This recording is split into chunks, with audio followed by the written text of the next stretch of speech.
Thank you very much for joining us today. Hopefully we'll be having some more people coming in to the session. Good afternoon and welcome to CERAH's first Lunch and Learn for our fall series. And welcome also to my living room.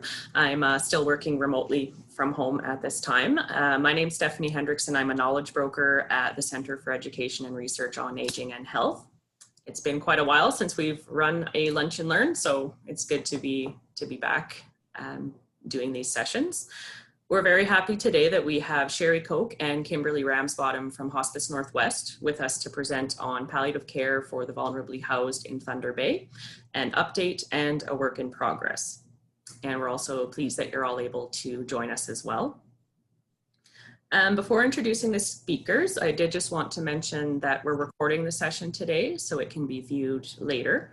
If anyone would like copies of the slides, you can let me know through the chat feature or send me an email. So we're going to keep everyone's microphones muted during the presentation itself, but Cherie and Kim will be pausing at certain times to ask questions or to answer questions. So feel free at any time through the chat, once again, if you have questions, to send those to me, and I'll kind of be moderating those during the presentation, and hopefully at the end we'll have time where we can unmute ourselves and share any comments or questions with Cherie and Kim.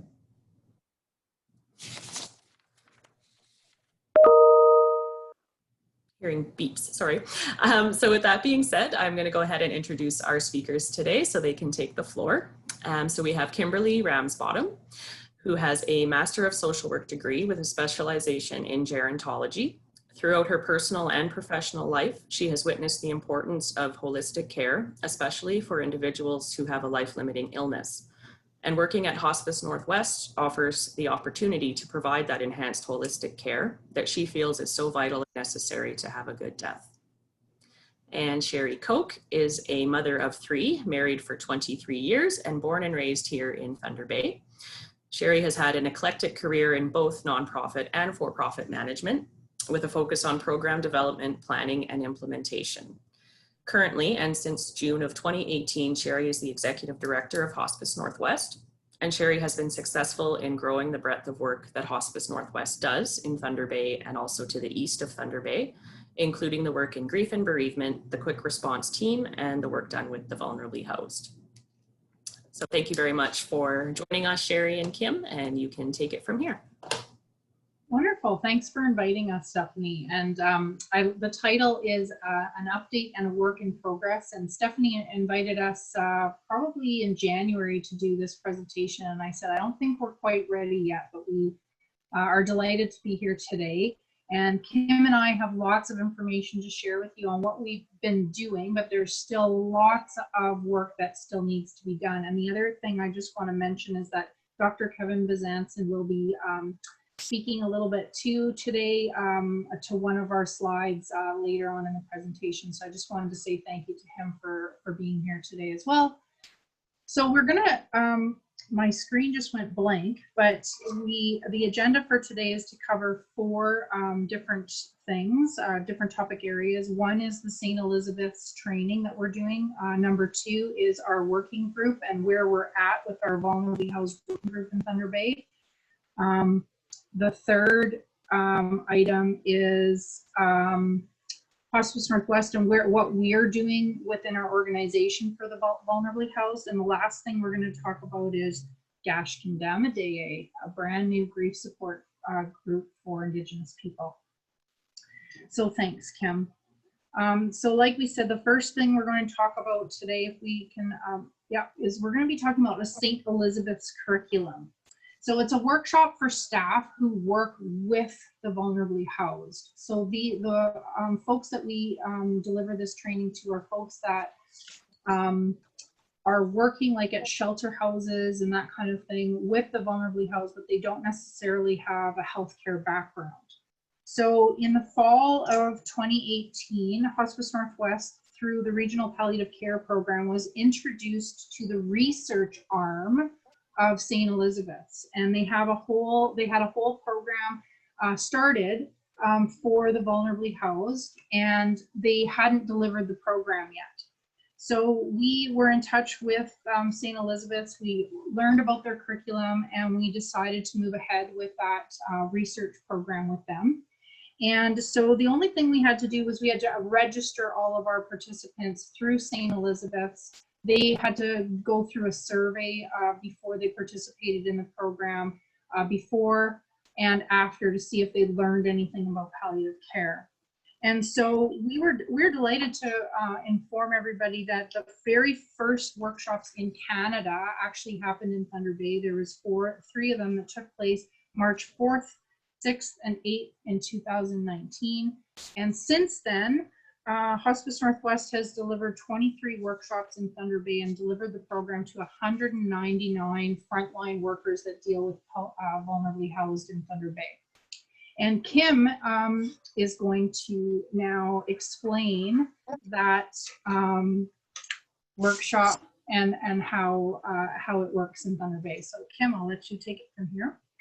So I really would like to point out that the research that was done with St. Elizabeth's was really guided by the frontline staff and what they needed to provide that kind of palliative care philosophy to their clients. So it was really a participatory action research guided research project, which really means that it's the frontline staff guide that curriculum.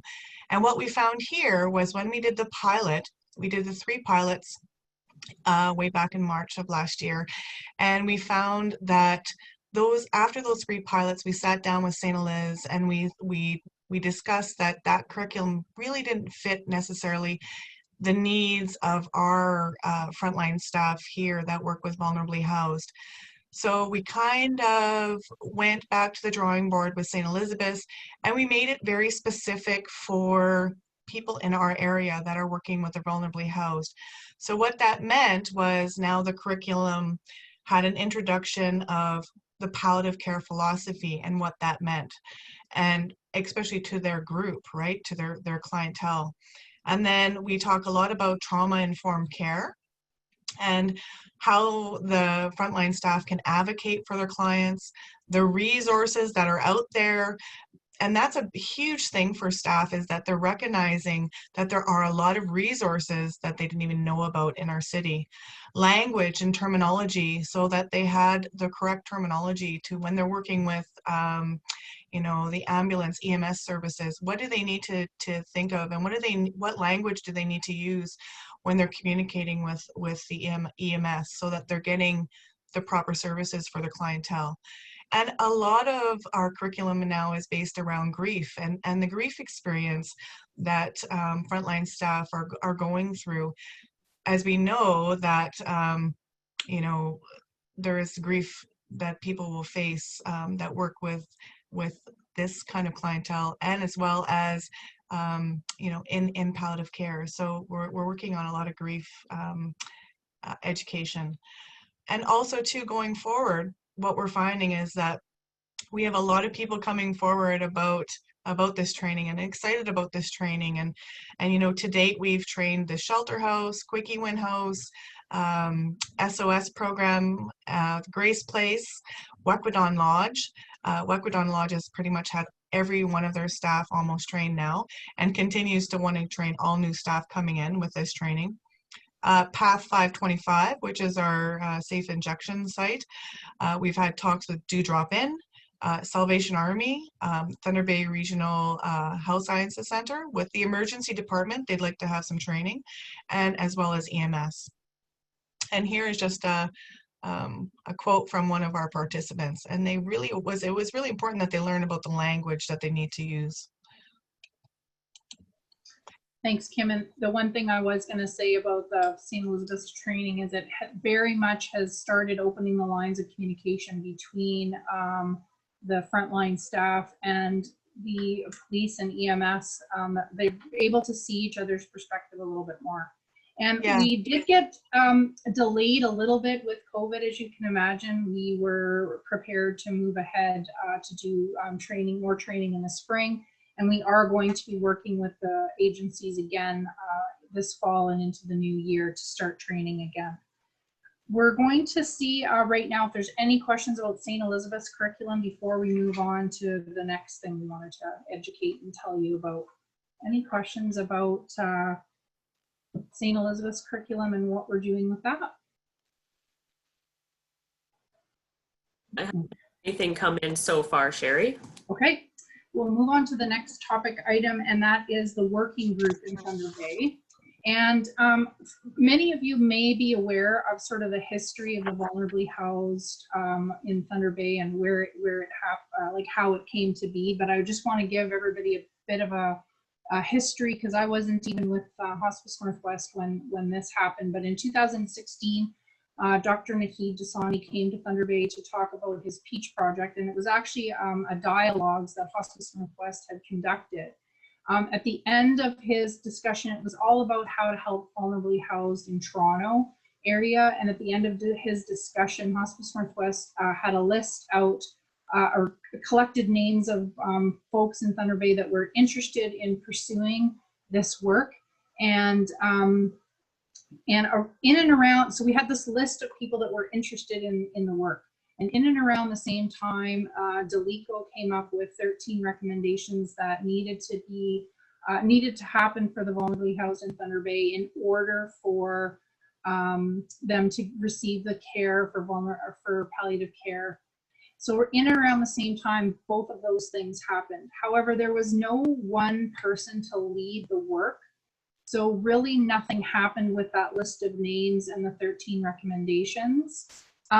So we applied, Hospice Northwest applied for some funding from the LIN, and we ended up getting some new base funding that we were able to hire a coordinator.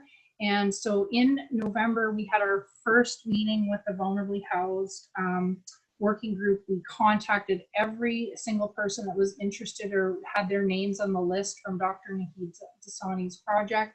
Plus, we invited people from Delico that created the 13 recommendations. And we had our very first meeting in November in 2018. It was decided from there that we needed to segment the group and really try and talk about the care that they were receiving and how we could get that going. So the first thing that I realized I needed to do, because Hospice Northwest, our mission is not care, it's not the healthcare side of things. And I was told at the time that I really needed to get in touch with Dr. Kevin Bezanson, because he had a real interest in this. So I don't know if you remember this, Kevin, but the very first time we were meeting, we were ahead of the times, and we had a virtual meeting. It was in the winter. I was going to the hospital, and the parking lot was absolutely packed. You could not find a parking spot. It was a snowstorm, and we ended up having a meeting, me talking to you in the car, and you were in the hospital, and I couldn't get in because there's just no parking spots. So Dr. Kevin Bezanson was brought into the mix, and I do want him to talk about where we're headed. But if Kim, you can show the next slide. I just want to show you where we're at. We have a list of people that have been coming to these working group meetings. Our last meeting was actually January 2020. And this is the group of people that are making up the working group. So we have everything from the shelter house involved, the regional palliative care program, home and community care, the Northwest Community Health Clinic, the GAPS program, St. Elizabeth's Health, EMS, and the emergency department. And we were getting the working group to the point where we were the last meeting, we were actually had a group of people that were starting to talk about doing rocket rounds for individuals who are vulnerably housed. And the other group was starting to work on the 13 recommendations that were put out by Delico. So we were just getting to a really, really good place, and then COVID hit, and we haven't gotten back together, but we have decided that November we'll start up this work again. But I did want Kevin to give his perspective on the working group, because we really have come a long way. So thank you, Kevin. I don't know if you can unmute. talk at this Sure. time. Thanks for the opportunity, Cherie and Kim. I guess what I will say, it sounds like when I hear November 2018 and I think, gosh, we're almost to November 2020, it seems like a long time. So you might say we're certainly not we're not moving quickly, but I think we are moving very intentionally. And I think what I do remember that very strange virtual meeting because you couldn't find parking, and being able to kind of talk about who needs to be at that table. And it's taken that long, I think, really to kind of make sure that it's not, yes, there are healthcare providers who need to be involved, but there are, as you see the list, this is a very wide spectrum of people working across various roles with people who are experiencing homelessness in some way or another.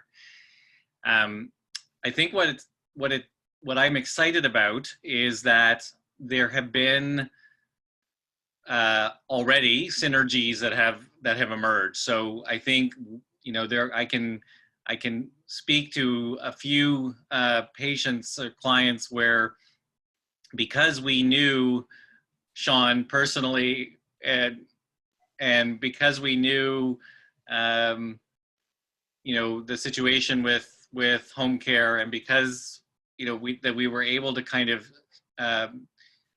start bridging some of these gaps,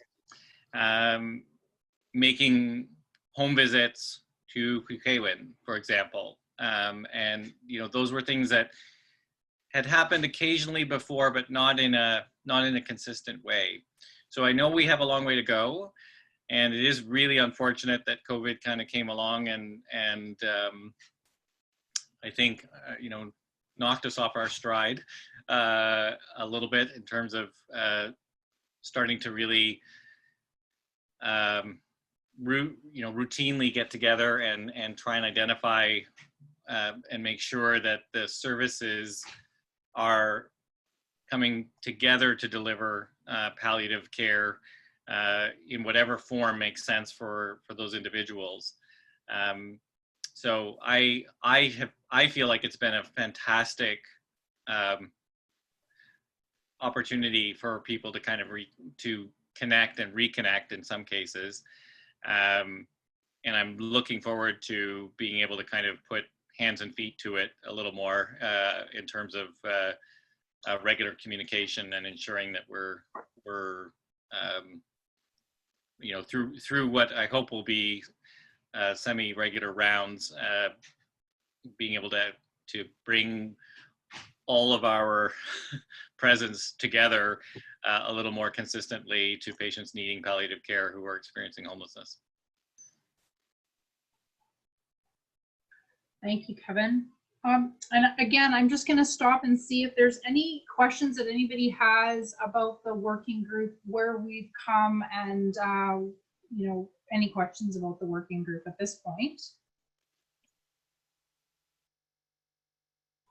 Quiet group today, Stephanie. Still nothing coming through on the chat yet. Maybe when we unmute everyone at the end, they'll pipe up. I will say too, and I don't know if Michelle Jordan is on the call. She's executive director of the shelter house. She has made comments about this working group that, the shelter house, figuratively, she said, had cracks in its foundation. And because of the work that we're doing, she feels like the cracks are starting to become filled, which was really nice to hear. And so she's feeling more supported. She feels like her clients are getting some more support. And I really do agree with what Kevin said, in that we've come together, and we are definitely, it's not fast by any stretch, but we've definitely started with about 6 people and then 12 people. In the last meeting in January, we had to pull in extra chairs from another room at the Hospice Northwest office. So people are definitely seeing that we're making traction, and we will move ahead. And like I said, the next meeting, I believe, I don't know the date, but I think we booked it for November 3rd. And if there's anybody on the call that would be interested in learning more about becoming part of that working group, then please let me know. So I'll move ahead with what else Hospice Northwest is doing. So we've got the St. Elizabeth's curriculum going. We're part of the working group and really getting that formulated and off to a good start. But I did want to tell you what else we've done. So in January 2019, we took the money that we got in November and we hired a coordinator. We called up that position an Education and Special Projects Coordinator. The position's been held by 3 different people actually between now and then, but right now the person is Kimberly Ramsbottom that's in that position for us, which is wonderful. We started the St. Elizabeth's program in March of 2019. We also started in 2018, February 2018, getting into Southbridge Lakehead Manor. They have a large indigenous population that actually sometimes get homeless people just dropped at their front door, quite literally. So we started doing some programming and supporting folks that end up in that home. We also started a Journey Home team. We developed some training for volunteers because, of course, you can imagine volunteers that regularly work for us might not all want to do work for the vulnerably housed. So we started and created a brand new Journey Home training program for anybody that would like to help the vulnerably housed. And we have trained 4 volunteers in that program. And from there, we started working with the managed alcohol program. And I can tell you, before we even started working there, we met with the staff there and they told us, you can't come here with your red hospice shirts every week and expect them to talk about grief, bereavement, and their fear of their own death before you build relationships with them. So that's what we did. We started going in the spring of 2019 and literally played games. We painted, we did crafts, and slowly but surely those members in the managed alcohol program and through the shelter house started opening up to us, started sharing their grief and bereavement, started sharing stories about how they're scared of their own death. And we have supported, Kim's going to talk a little bit more about how we've supported them, but I do want to share a picture with you on the next slide, that relationships really are the key. This is a painting that we now have in our office from one of our clients who we've helped from the managed alcohol program, that we commissioned him to paint for us, and it is in our office. And you know, he looked forward every week to having us come and talk with them.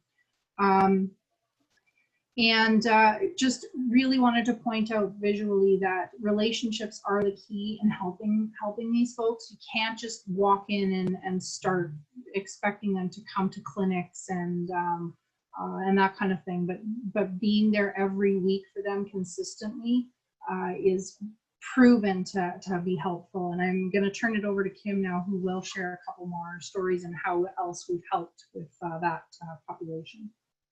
Thanks, Cherie. And, you know, I would like to definitely reinforce what Cherie said about, you know, the importance of relationships, you know, and in order to create those therapeutic relationships where they can discuss their fears and their concerns and even be open enough to tell you that, you know, I'm in pain, I'm not feeling comfortable, you know, it takes a relationship in order for them to feel comfortable to do that.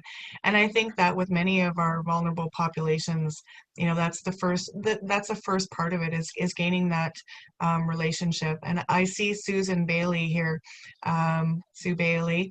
She is one of our, she's one of our Journey Home team members, our volunteers, and I know that they really miss you, Sue, and you know, and being there. And I know that right now we can't go into the hospital to support our clients, but you know, hopefully we'll get back there soon.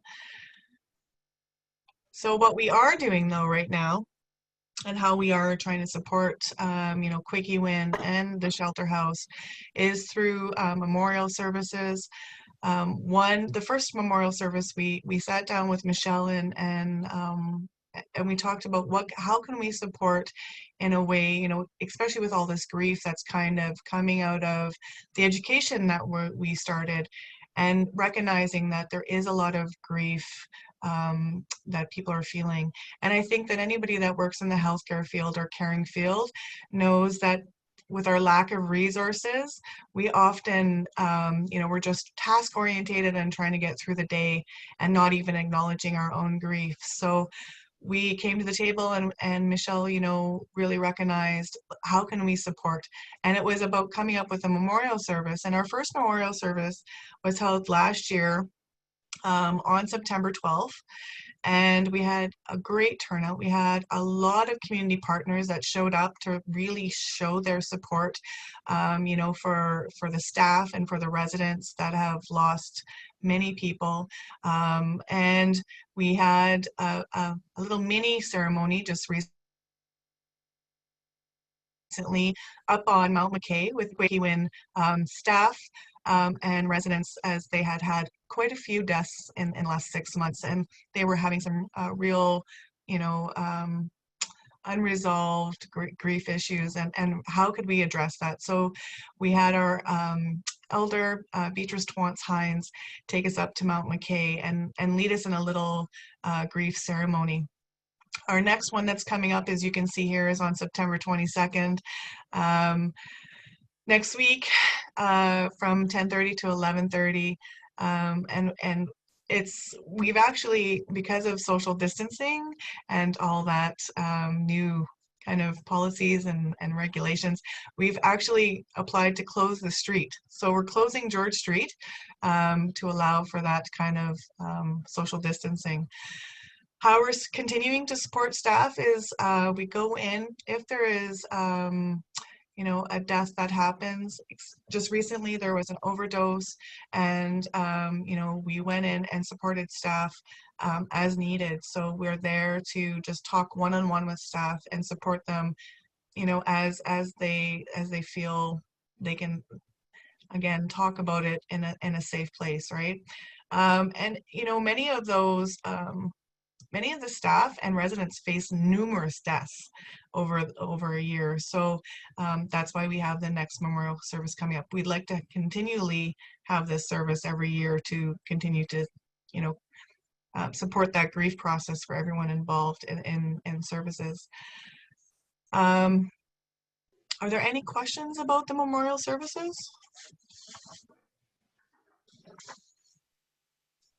I haven't had anything come in, Kim.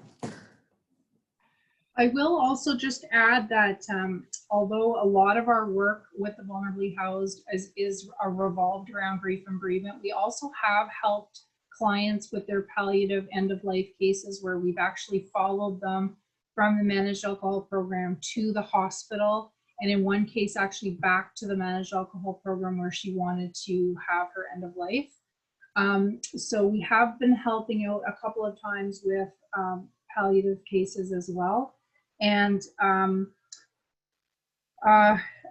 because of COVID, we definitely had to stop, but we're starting to get back in July. We're starting to get back in weekly throughout the entire summer.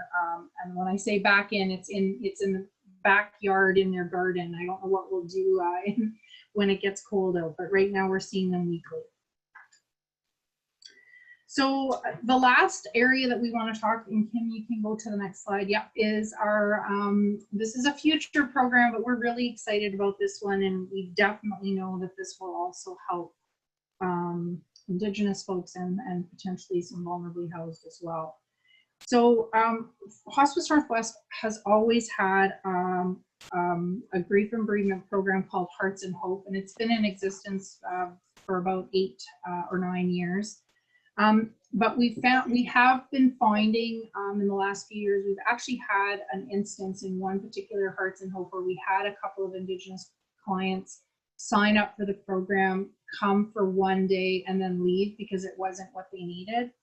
So last summer, we applied to the Trillium Foundation for a seed grant to research what Indigenous people would require from a grief and bereavement program.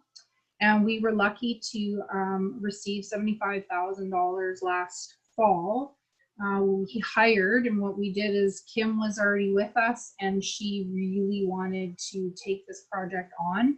So Kim has been working on the SEED grant, which again is a research part of pulling this together. And I'll let her talk a little bit more about what we did. We did it all with an advisory committee, obviously, and I'll let her talk about her program. It's just so exciting for both of us.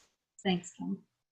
Thanks, Cherie. So in my previous work, I have done palliative care education for frontline staff, and also for First Nation communities.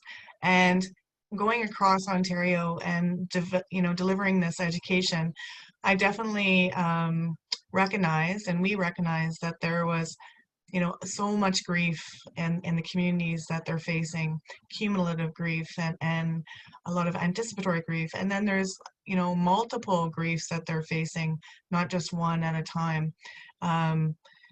So recognizing that how do we help people have these, develop these wonderful palliative care programs when they're just trying to wade through the multiple griefs that they're and losses that they're facing. So that was always kind of in the back of my mind, and how there wasn't a lot out there, in everyday mainstream society with grief and loss. But now, if I'm an Indigenous person and say, might not have access to other services, what does that look like for me? And I really, so when Cherie had talked to me about this project, I was so excited, because I know there is a need for it, and definitely when we started, I could see the response from community partners, from community members, that were just like, we just can't thank you enough, and it's so needed and so relevant, especially in these days, right? So kind of how we kind of came to be was, when we started this program, we have talked to community partners, and we started with an advisory committee and focus groups, and it wasn't where we were guiding that research. It was about the participants who needed the service guided the research. So it was, what do you need for us to help you best?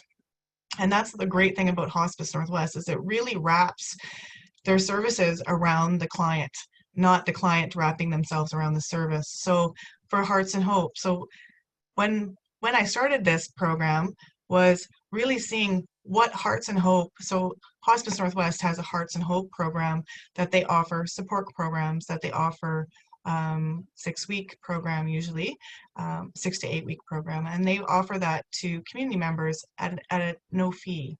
So what was done really well in those? So what we did is we took what was done well there and what was done well in Indigenous practices, and kind of amalgamated the two to make this grief support program for Indigenous people. So how could we make it culturally responsive and unique to the participants that were coming to the group?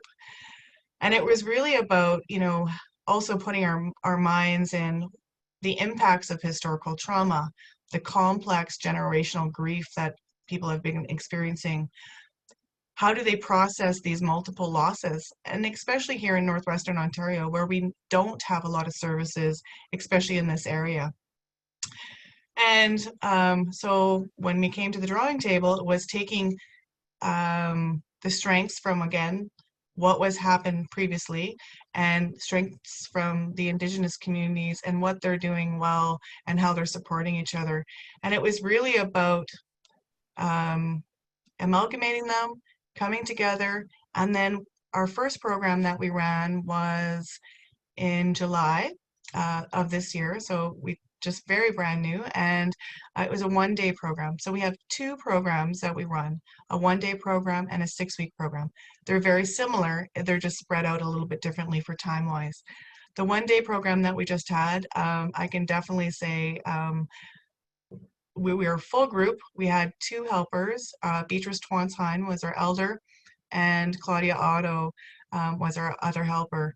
And I definitely can say it was an experience for sure.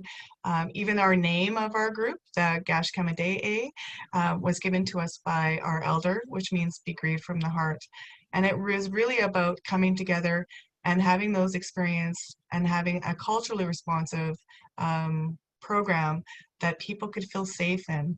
And now our next program that's coming up is actually next week, starting on the same day as the memorial service, September 22nd. And we'll be running another 6-week program. I can definitely say that we've already filled that group, and we have a waiting list for another group if we can hopefully deliver that. I definitely know that it's really important with this grief support program is that we know the community and the participants that we are delivering the program to, and that we have an elder from the community. So guide us through the whole program. It's very important. And even our language and being mindful of our language and what language we're using, it's so relevant to how we're delivering the program. Are there any questions about our grief program? Hi, Kim, it's Stephanie. I didn't have any come on the chat, but I'm just curious how many participants you're able to have in each group. So because we definitely have realized, and that was a lot of conversations with our advisory committees and our focus groups, as well as our helpers, we try to keep the group small, and we have 7 people per group. Great. And that is just, it's really important that we have that small group, because sometimes when people are sharing very intimate details of their losses, it can get fairly complex if you have more than 7 or 8 in the room. Absolutely. Thank you. You're welcome. Oh, I have another question coming in. What would be some of the key differences in approach that have emerged in the process? Definitely the cultural component added to, so Hearts and Hope traditionally is a non-denominational group, and we don't often talk about religion or ceremony. It can be brought up, but it's not something that we focus on in the support groups, the grief support groups. From here, it's about recognizing that there are cultural ceremonies or rituals that participants feel are necessary, especially in the grieving process, and we try to incorporate those as much as possible. We also do a arts-based program throughout this program that helps connect the participant in the future with say in a regular program you might get a lot of sheets or a little workbook with all of those individual things that you could think of, so types of grief, things to think of, resources that are out there, how you can coping skills, self-care, all those things. Well, now it's packaged a lot differently, and how we do that is through an arts-based program that people work on and take home with them, and they're given actually these little kind of flashcards that they can look back on and find resources within our community. So maybe they need more counseling, maybe they need added therapy, where they can go to look for that, coping skills, self-care, even there's some sayings from Richard Wagamese's Embers book that, affirmations that are more traditional and culturally appropriate, if that answers your question in a roundabout way. I think it does, Kim. And I know, so you've already talked a little bit about the arts-based programming and how it's kind of packaged. Someone did ask generally if you can share a little bit more about what the program looks like. I know you've already mentioned some of the topics. Is there anything else you can share? It sounds interesting. I think a couple things, sorry, Kim, and I'll just say like a little bit about the future is right now, like I said, we got the SEED grant, and this is about research, and then once we're done with knowing kind of what the program would look like, then we'd be a little bit more prepared to share. So Kim, you can reach out to Kim or myself, and by the end of October, we have to actually report to the Trillium Foundation on what we found.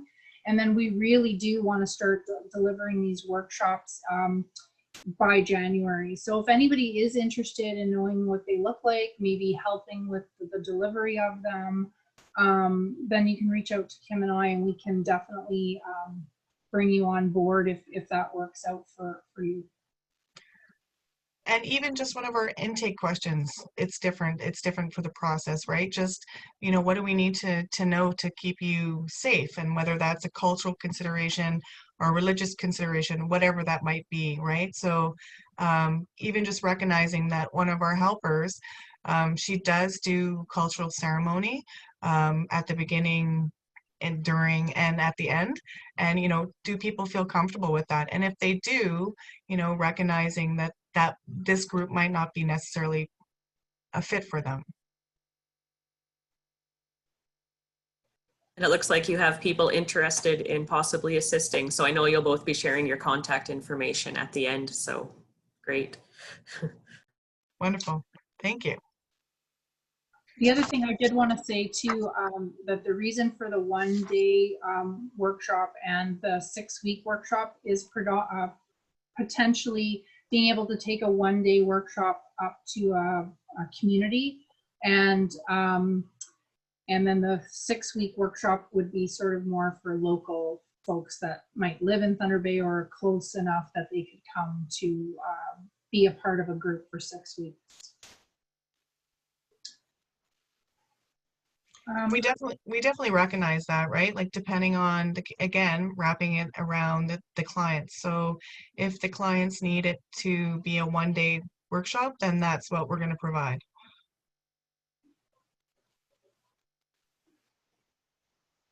Any other questions about this program in particular? Okay, Kim, I think you just had a couple slides. One that, yeah, that has the poster for this 6-week program that's coming up. The one thing I do want to say about Hospice Northwest that maybe many of you may not know is we are not a counseling organization. We are support. We have our grief and bereavement as a whole, not like take away the indigenous piece of this. We are support. So we have one-to-one peer support. We have workshops that provide grief and bereavement support, but we are not a counseling organization. So when we have folks that need more than we can provide for them, then we are referring them on. But the workshops for support is what we have been looking at. So just to let everybody know that as well.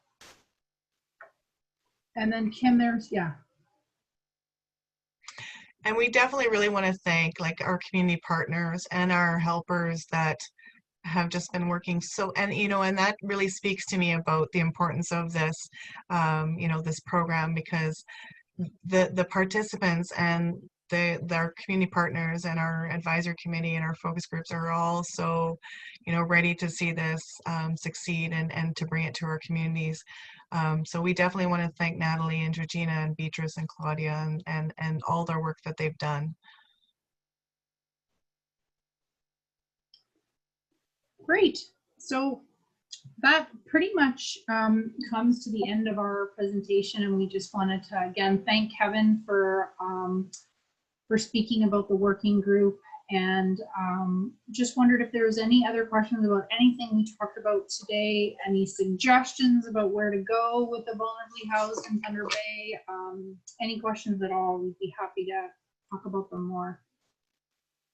So for everybody on the line, you should now be able to unmute yourself. So if you do have questions or comments for the group, please feel free to do so.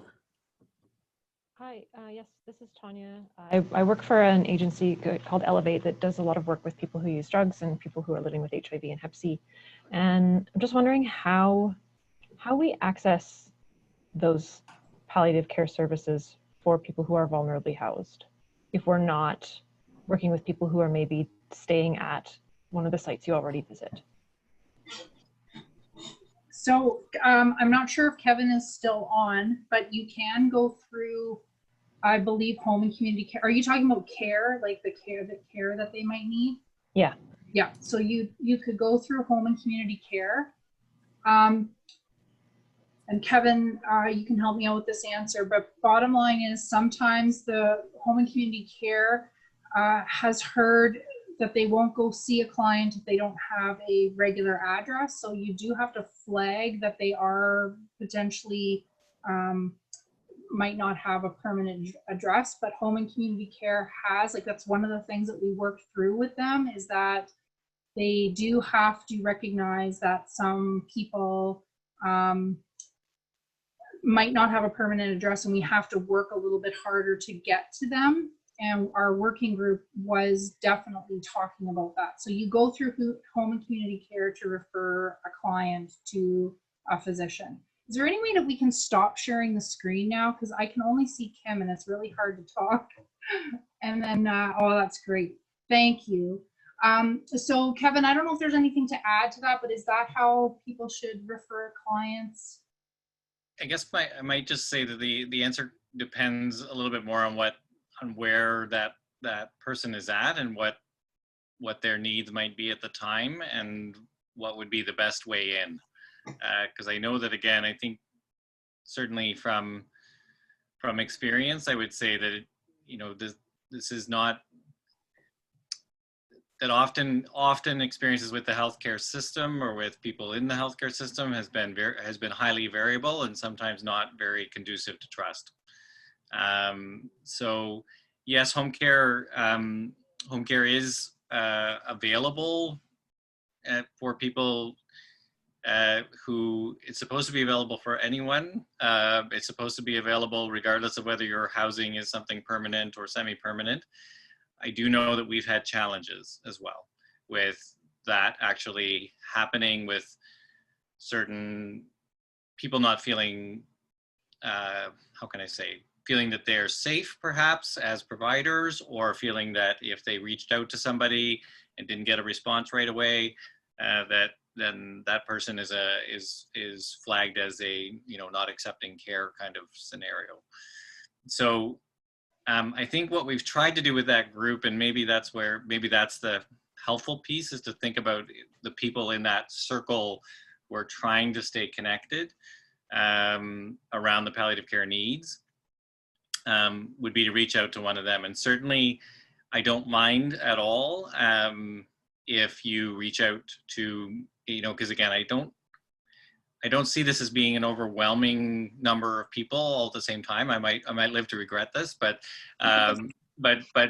feel free to reach out to myself as well. I mean, I have one of the other hats I wear is that I'm the regional clinical co-lead for palliative care, which means that I'm partly responsible for the kind of system piece as well. And I think I probably at this point feel like myself or Kim or Cherie would have a pretty good idea within the system, depending on what the needs are, who we might try and connect you or connect them to through you, if I can put it that way. So for example, I know that for myself, we had an individual who was very challenging to serve for lots of reasons. And ultimately, we were working with home care that was kind of not going so well. We involved GAPS, and Ken McKenzie, who had a previous relationship with this individual, was able to kind of get his foot back in the door. And then that opened up opportunities for a connection to Northwest Community Health Center.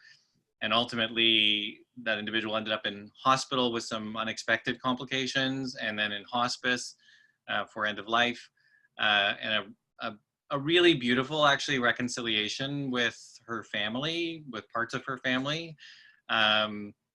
So, but I think my experience would be that the path particularly for people who experienced homelessness or who have addictions issues and other things, the path is often not a straight line, which is why we're getting together to have these conversations, right? Is how do we adapt what we're doing to make it something that's that has less bureaucracy and less barriers to accessing care. I don't know, that's a long-winded answer, but no, I think it's good. And the other piece, like I said at the very beginning, is we're starting this work, but we have a long ways to go for sure. But yeah. the other, I think, Stephanie, you're having the Palliative Care Link come and speak in a couple of weeks. And the Palliative Care Link is a brand new program that wraps its arms and services around palliative clients. And so you'll hear a little bit more about how to refer a client to the Palliative Care Link, but in a couple of weeks. But that would be another option for you if you know your client is palliative.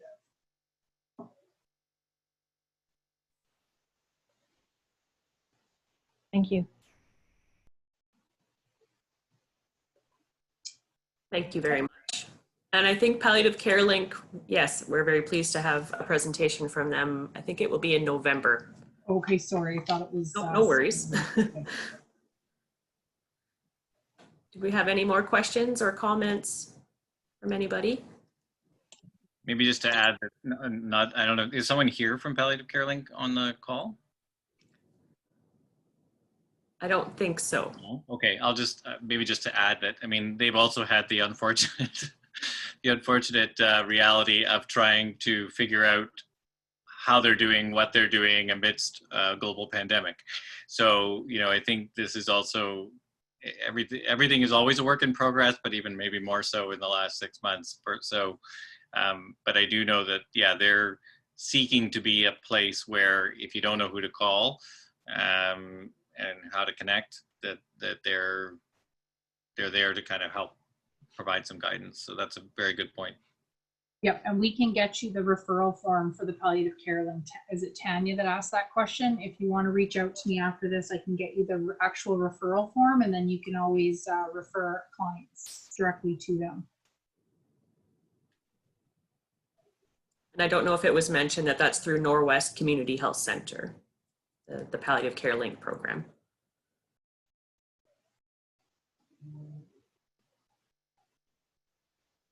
Oh, we still have a few minutes left. Comments, questions? Does Sue Bailey want to share her experience as a volunteer? Sorry for putting you on the spot. Okay. Okay, well, I'd like to thank you both, Kim and Cherie, very much. Sorry, Cherie, you look like you had something to add.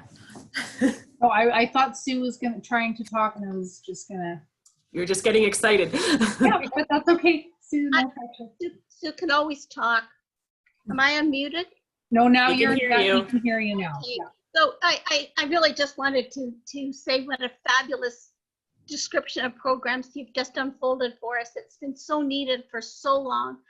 And maybe my just quick little story about the client that I did have in the alcohol withdrawal program, it was actually super rewarding to follow her, because meeting her in the residence there, and then following her through her admission to hospital and her diagnosis, or palliative diagnosis in hospital, engaging with her family, hearing all about the multiple losses that she'd had in her life.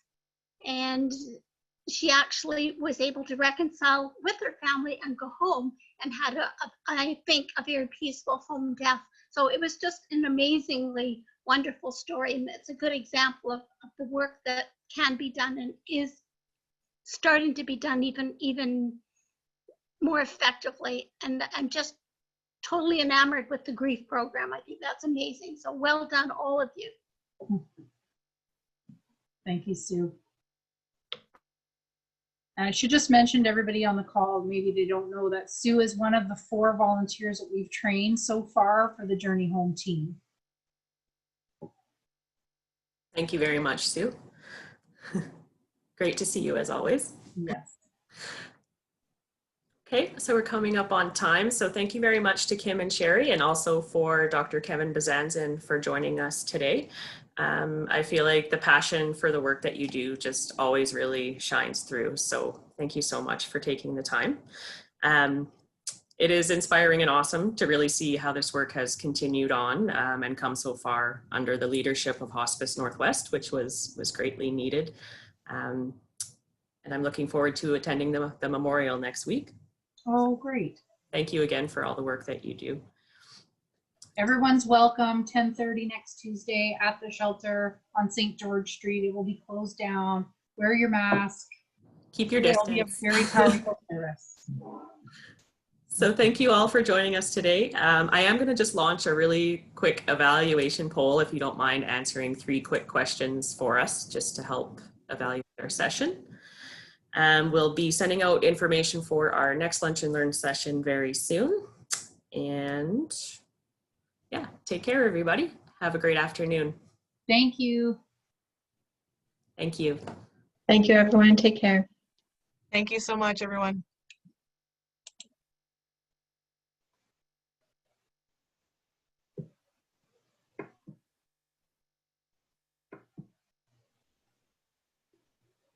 Stephanie, can we stay on the line?